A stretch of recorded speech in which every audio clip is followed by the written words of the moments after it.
그래서 이때 이 망원경을 이용해서 갈릴레오가 찾은 첫 번째 증거는 바로 달이었습니다.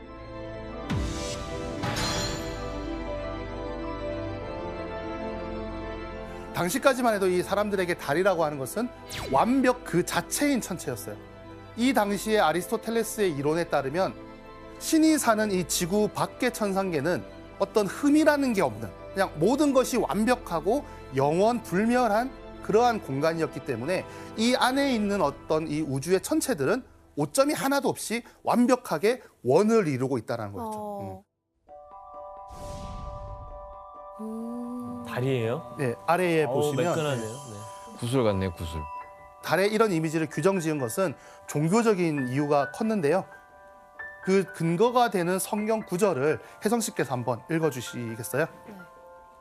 하늘에 큰 이적이 보이니 해를 옷 입은 한 여자가 있는데 그 발 아래에는 달이 있고 그 머리에는 12별의 관을 썼더라. 여기서 발 아래 달을 둔 여성은 이제 예수의 어머니였던 성모 마리아를 가리키는 거고요. 해를 옷 입었다는 거는 해를 옷처럼 이렇게 입고 있다는 거예요. 그런데 당시에 이렇게 완벽하고 성스러운 달의 이미지하고는 달리 이제 갈릴레오는 망원경으로 직접 달의 표면을 본 거잖아요. 처음 들여다본 이 달의 모습은 이런 모습과 180도 달랐던 거예요. 비슷하게 그렸네. 성모 마리아의 그림과 비교해 보니까 좀 어떠신가요? 뭐 이렇게 분화구처럼 움푹 파인 것도 있고 완전 매끄럽진 않잖아요. 그렇죠. 갈릴레오는 1610년에 이 어떤 한 책에 자신이 관찰한 이 달에 대한 묘사를 남기게 되었는데요. 규현 씨께서 한번 읽어주십시오. 달과 모든 천체에 대해 옛날부터 많은 철학자들이 믿었던 것과는 달리 달 표면이 매끈하거나 평평하거나 완벽한 구 모양을 하고 있지 않다는 결론에 이르렀다. 오히려 그와 반대로 달의 표면은 거칠고 울퉁불퉁하며 높고 낮은 돌출부로 가득 차 있다. 즉, 달 표면에도 지구 표면과 아주 비슷하게 높은 산과 깊은 계곡이 있다. 와, 과연 이 책을 본 당시 사람들의 반응은 어땠을까요? 말도 안 돼. 말도 안 돼. 그렇죠. 그렇죠. 그야말로 충격 그 자체였습니다. 특히 이 종교인들, 독실한 종교인들과 아리스토텔레스적 우주관을 이제 신봉하는 사람들 같은 경우는 망원경으로 본 걸 어떻게 믿느냐, 잘못 본 게 아니냐 이런 반론들을 펼치면서 갈릴레오의 관측 내용을 굉장히 신랄하게 비판을 하게 되고요. 그럼 너가 직접 봐봐 그러면 되지 않아요? 근데 망원경 자체를 부정하는 사람도 있었을 것 같아요. 이거 되게 요물스러운 이상한 물건이다. 생긴 지 얼마 안 되는데 정확하지 않았냐. 그 망원경 자체를 이제 신뢰하지 않았던 사람들이 많았고요. 그래서 달이 완벽하지 않다는 것은 어떤 의미가 되냐면 종교적으로 봤을 때 성모 마리아의 순수성을 깨는 일일 뿐더러 심지어 천상계는 완벽하다는 아리스토텔레스의 이론에도 흠집을 내는 일이었습니다. 이렇게 갈릴레오의 달 관측은 종교계와 사회에 엄청난 파장을 불러일으키게 됩니다.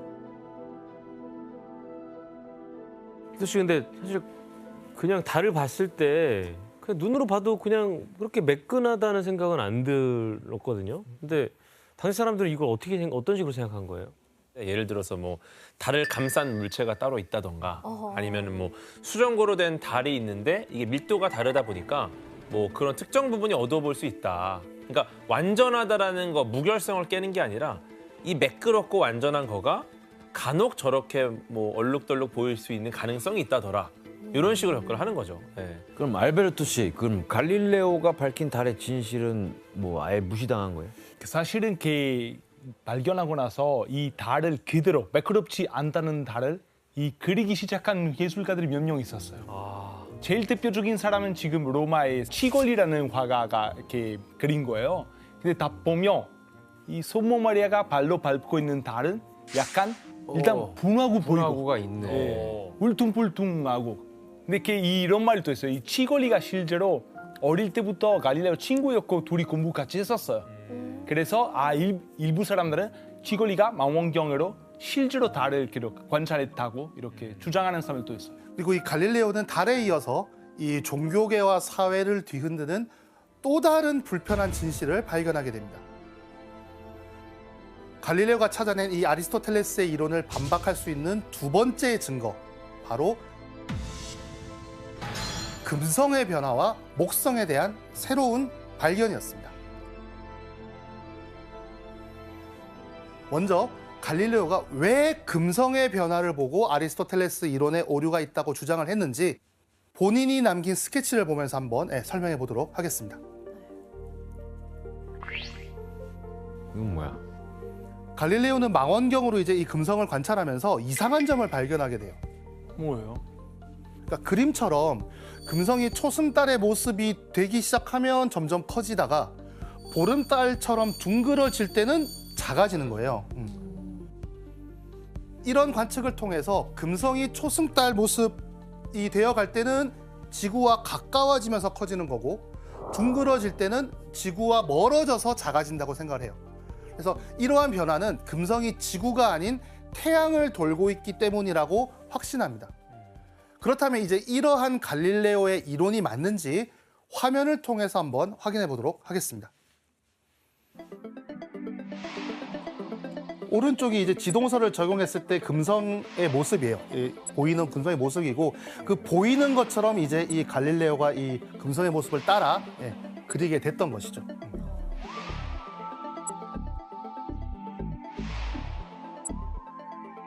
그 다음에 천동설을 적용했을 때 금성의 모습이에요.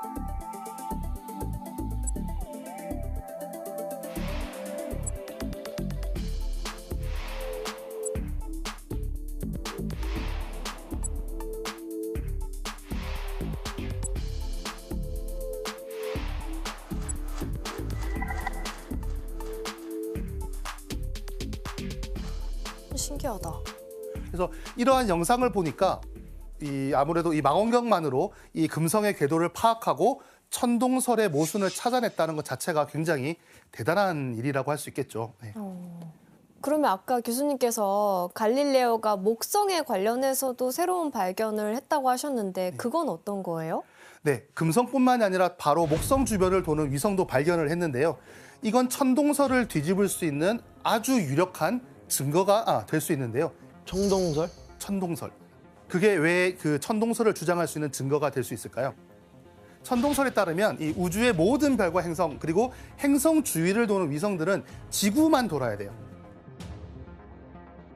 근데 그 목성 주위를 도는 위성이 발견됐다는 거는 이 하늘의 천체들이 지구만 돈다는 이론에 오류를 일으킬 수 있다는 것이죠.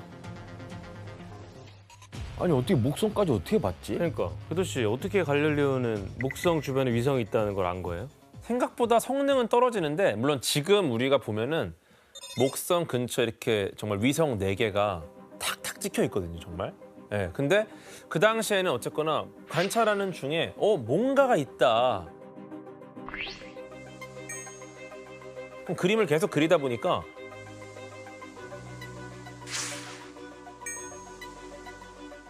분명히 이 목성을 중심으로 방향은 좀 달라지긴 해도 항상 저렇게 목성 주변을 맴돌더라. 저 점으로 표현한 게 실제로 이 목성의 위성이거죠. 네 개의 위성. 네. 실제로 그 망원경으로 보면은 저렇게 보여요. 정말 빛나게 보입니다. 야, 그럼 요 시점이 교수님 그럼 제대로 된 시점이네. 이 정도 발견이면 뭐 대단한 거 아닙니까? 엄청난 발견이죠. 그래서 갈릴레오는 이 발견을 계기로 최고의 이제 명예를 얻게 됩니다.